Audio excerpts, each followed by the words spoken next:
Maayong adlaw, ania ang mga nag-unang panghitabo ug kalambuan gikan sa probinsya sa Sugbo. Apil na usab nga hatagan sa Kapitolyo og building materials alang sa pagpanday og mga sakayan gamit sa panagat ang mga mananagat sa probinsya sa Sugbo nga naguba ang mga sakayan tungod sa bagyong Odette. Ania ang taho.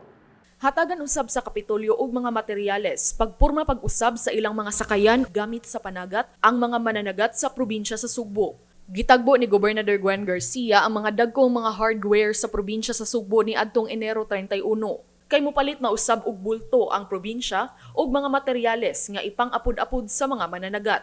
Nagplano ang probinsya sa paghatag og mga materyales sama sa marine plywood, marine epoxy ug mga bronze nga lansang aron makahimo pag-usab sa ilang mga sakayan ug makapanagat pag-usab ang mga mangingisda. Matud ni Provincial Agriculturist Roldan Sarahena, gibana-banang moabot sa 6,490 ka mga mananagat ang nakahiagong og kadaog sa ilang mga sakayan, 80% niini o anaa sa kapin 5,000 ka mananagat ang wala pa ma-insure, hinungdan nga tabangan sila sa probinsya. Palito na kong bulto gyapon. Ako na lang ipa-provide nila.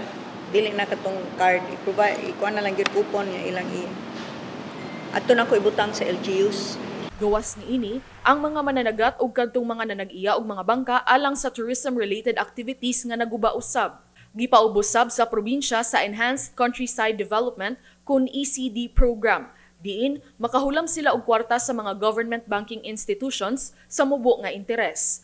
Kahinumduman nga una nang gitabangan sa probinsya sa Sugbo ang mga Sugboanon kansang mga panimalay giguba sa bagyong Odette. Paula Mendoza, Balita sa Sugbo.